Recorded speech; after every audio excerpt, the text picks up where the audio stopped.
Bienvenue sur votre chaîne préférée Akhbar al-Bled de Hassan Atlemsan.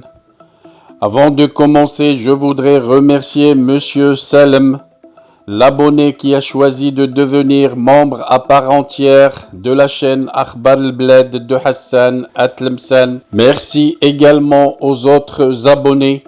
Si vous ne désirez pas devenir membre à part entière et participer au développement et à l'amélioration de la chaîne, vous pouvez continuer comme simple abonné, c'est gratuit.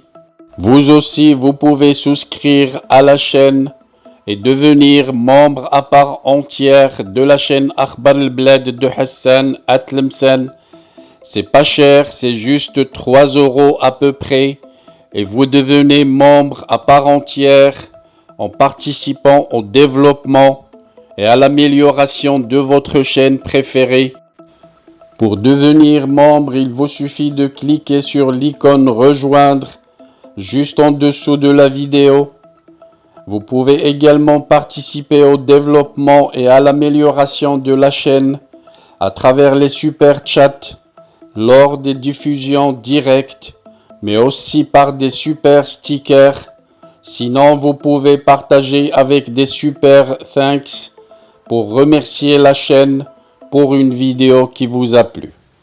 Je vous citerai dans chaque vidéo le nom des nouveaux membres à chaque fois que quelqu'un d'entre vous a décidé de devenir membre à part entière.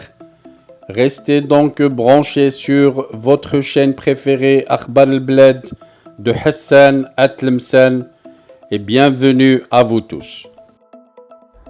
Revenons donc à notre sujet pour ce soir. En Algérie, où l'extrémisme constitue un faux alibi des militaires qui est de retour pour faire taire l'opposition.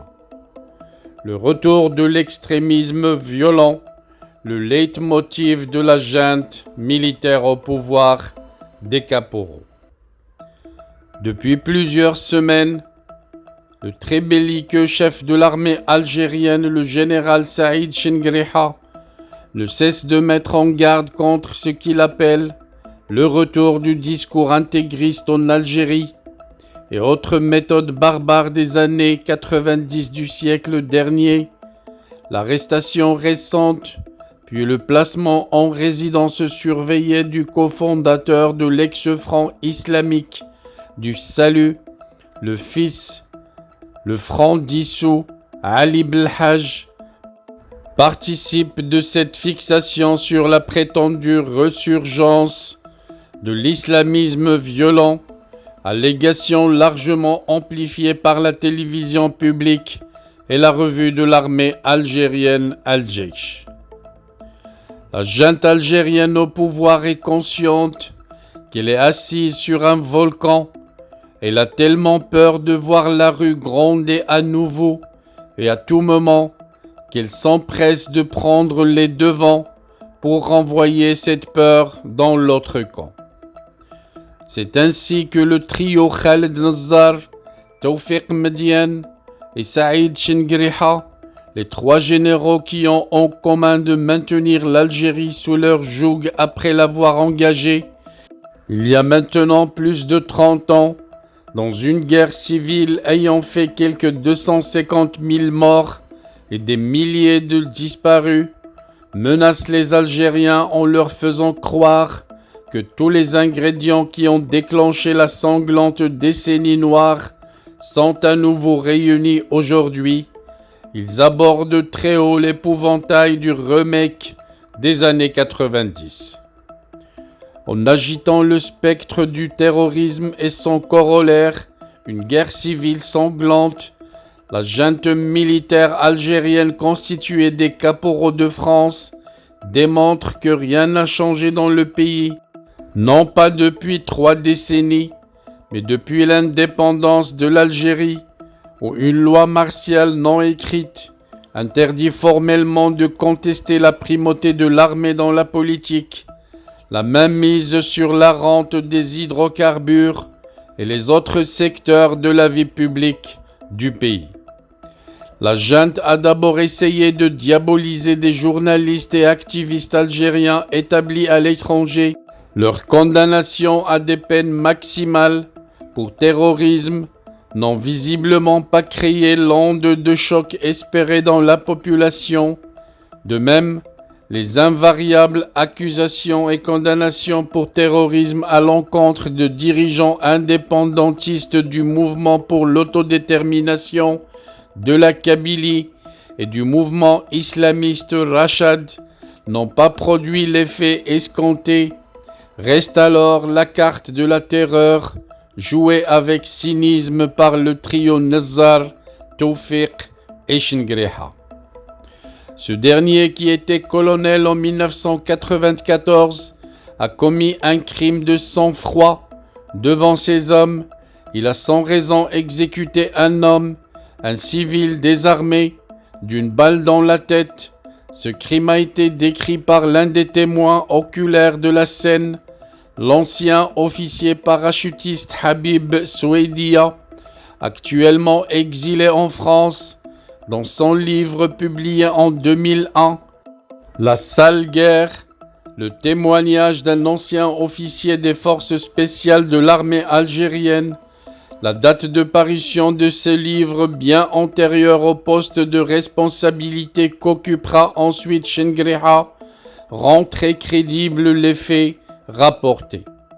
Ce même Chengriha a choisi le dernier jour de Ramadan, un mois marqué par une très forte affluence dans les mosquées en Algérie, le 20 avril dernier, pour dénoncer ce qu'il qualifie de sinistre tentative visant la sécurité et la stabilité de la nation. Selon lui, ces 20 tentatives se sont manifestées dernièrement par le retour des activités de certains intégristes, connus pour leurs discours religieux extrémistes qui rappellent les années 90 du dernier siècle.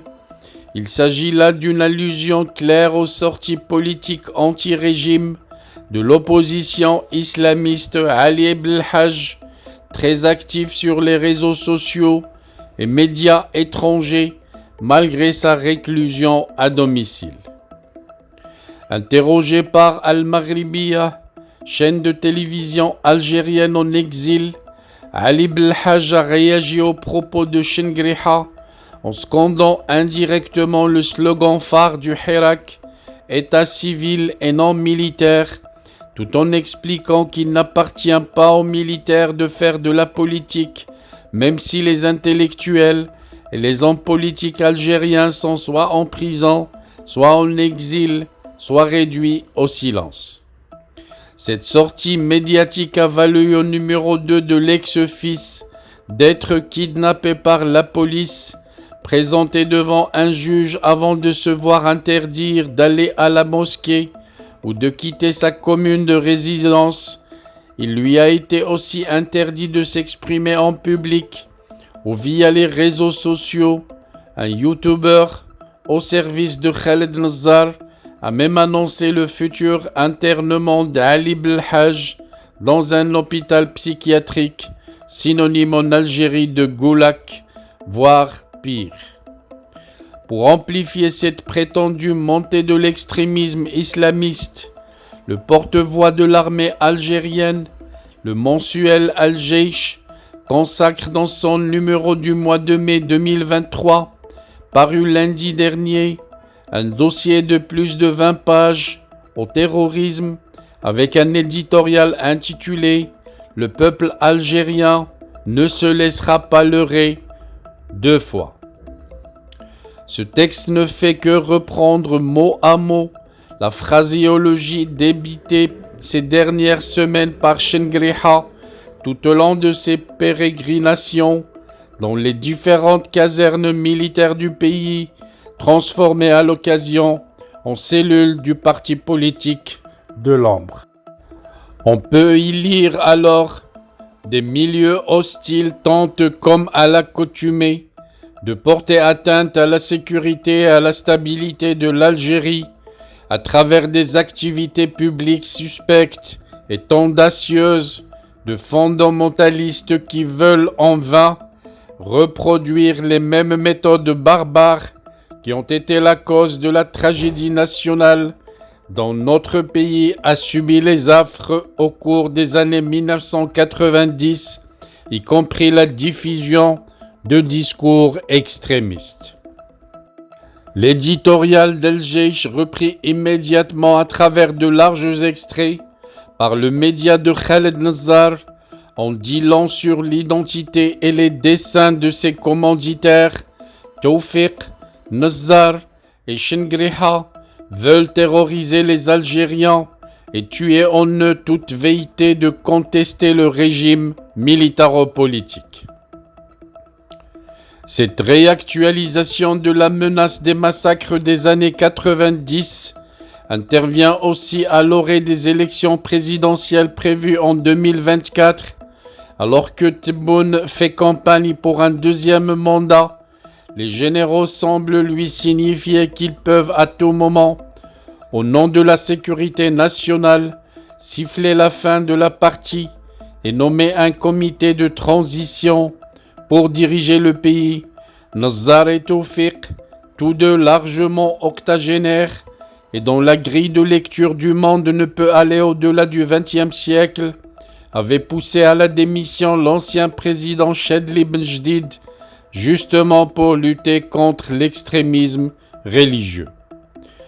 L'actuel chef d'état-major de l'armée algérienne, le général Saïd Chengriha, serait bel et bien un criminel de guerre. Il est aujourd'hui rattrapé par son passé d'assassin durant la décennie noire 1991-2001 qui a ensanglanté toute l'Algérie.